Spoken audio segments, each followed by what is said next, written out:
जाता है। लीनम परे ब्रह्मणि, पर ब्रह्म में वह लीन हो जाता है। मोक्ष नाम का वह बिल है, भगवान का धाम है, मोक्ष है, माधव है। माया को जो कदापि माधव भजे, मुक्ति माया चेरी होय। अब तो दक्ष महाराज का क्रोध बढ़ गया, दक्ष ने साप दिया।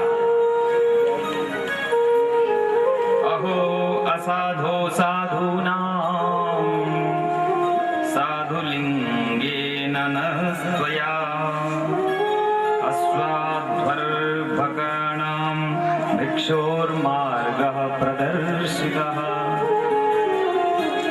अरे नारद जी, अभी मेरे बच्चों ने तो संसार का मुख ही नहीं देखा था और आपने भिक्षुकों का मार्ग उन्हें बता दिया, शाप दे दिया नारद जी को कि तुम कहीं रुक नहीं पाओगे, तुम्हारे चरण कहीं रुकेंगे नहीं, तुम चलते रहोगे, एक जगह स्थिर नहीं रह पाओगे। नारद जी महाराज ने सोचा अच्छा ही है, चुप रह गए। चाहते तो नारद जी भी शाप दे सकते थे, लेकिन नारद जी महाराज चुप रह गए। कहा रमता जोगी बहता पानी, साधु को एक जगह पे रहना भी नहीं चाहिए। इंद्र का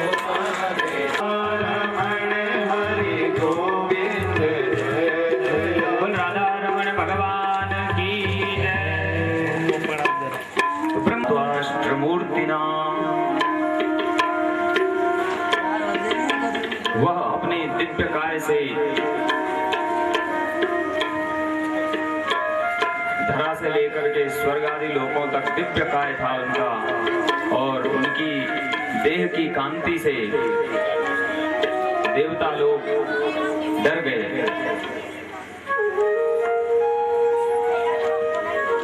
इंद्र उनके सामने टिक ही नहीं पाए, कैसे लंबी तो देवता हो।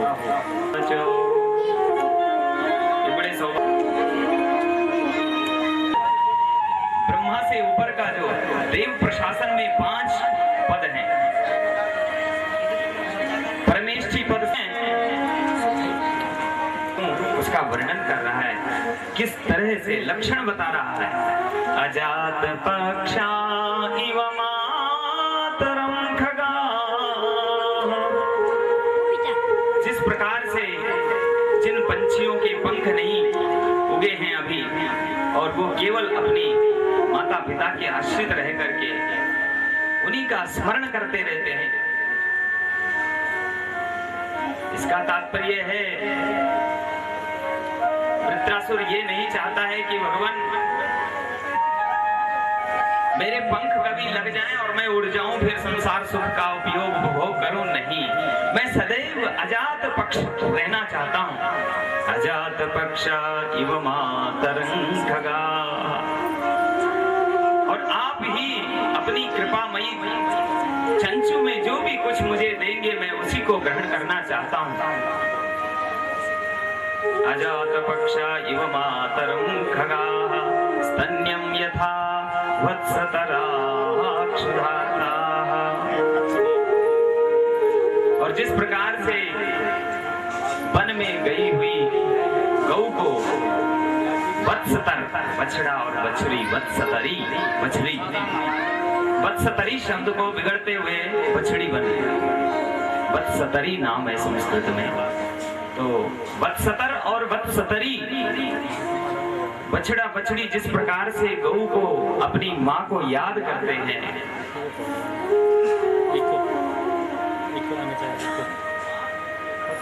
क्षुधार्ता, क्योंकि वे बुभुक्षित होते हैं, भूखे होते हैं। तो भगवान ने सोचा बेटा ये तो भूख का भजन है, तो फिर तीसरा उदाहरण देते हैं। तीसरा उदाहरण अद्वितीय अद्भुत उदाहरण है। प्रियं प्रियेव व्युषितं विषण्णा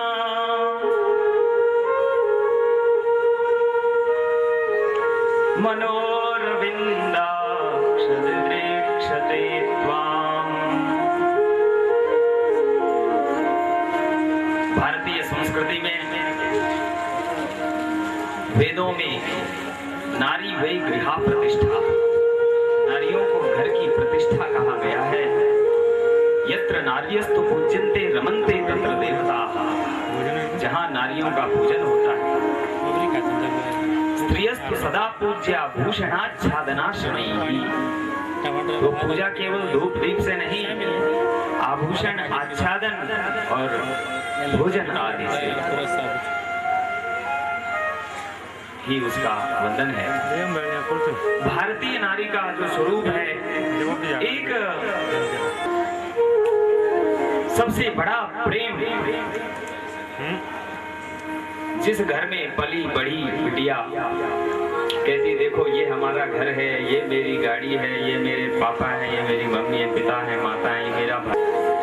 अब कहते हैं भाई तुम चाहते क्या हो इसके बदले में? तो वृत्रासुर चौथे श्लोक में कहता है ममोत्तम श्लोक जनेषु सख्यम संसार चक्रे भ्रमत स्वकर्मभिः त्वन्माययात्मात्मजदारगेः श्वासक्तचित्तस्य ननाथ भूयात्। मेरी जो संगति हो सदैव उत्तेषु सख्यम, संसार चक्री भ्रमत स्वकर्म भी, जो अपने कर्मों के द्वारा संसार चक्र में भटक रहे हैं, उनके साथ मेरी संगति न हो। संसार चक्रे भ्रमत स्वकर्म भी त्वन्माययात्मात्मजदारगेः। सख्य भाव न हो, उनसे मेरी मित्रता न हो। प्रभु आप ऐसी कृपा करना। तो निश्चित रूप से वृत्र चतुष्टयी, वृत्र गीता कहते हैं इसको, वृत्र चतुष्टयी स्वामी वल्लभाचार्य ने तो अपना संप्रदाय, पुष्टि संप्रदाय, इन्हीं 4 श्लोकों के ऊपर निर्माण किया है कि प्रभु जो दैन्य वृत्रासुर के अंदर यहाँ है, उस दैन्य को हम कैसे प्राप्त करें? दैन्य भक्ति का वाहन है और उसको हम कैसे प्राप्त करें? दीनता को कैसे प्राप्त करें? तृणादपि सुनीचेन तरोरपि सहिष्णुना अमानिना मानदेन कीर्तनीयः सदा हरिः। वल्लभाचार्य जी कहते हैं कि प्रभु जो दीनता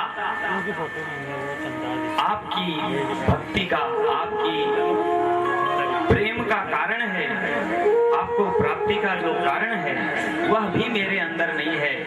न तदस्ति ममाण्वपि, मेरे अंदर तो अणुमात्र वह दीनता नहीं है। तो आप कृपा करके उस दीनता को भी मुझे प्रदान करें।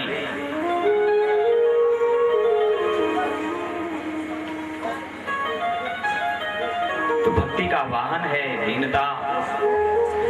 तृण से भी अपने को नीच समझना चाहिए। तो तृण को क्यों कहा?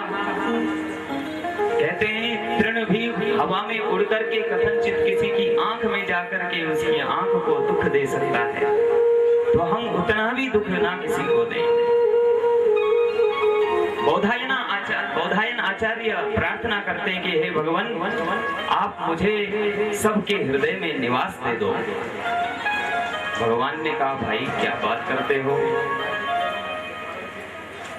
मैं तो समस्त जीव मात्र के हृदय में विराजमान हूं।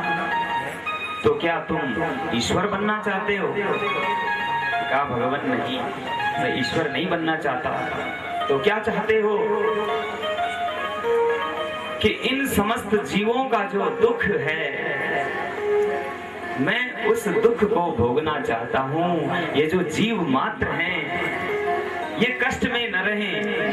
मैं नरक जाऊं या स्वर्ग जाऊं, मुझे उसकी कोई चिंता नहीं है। लेकिन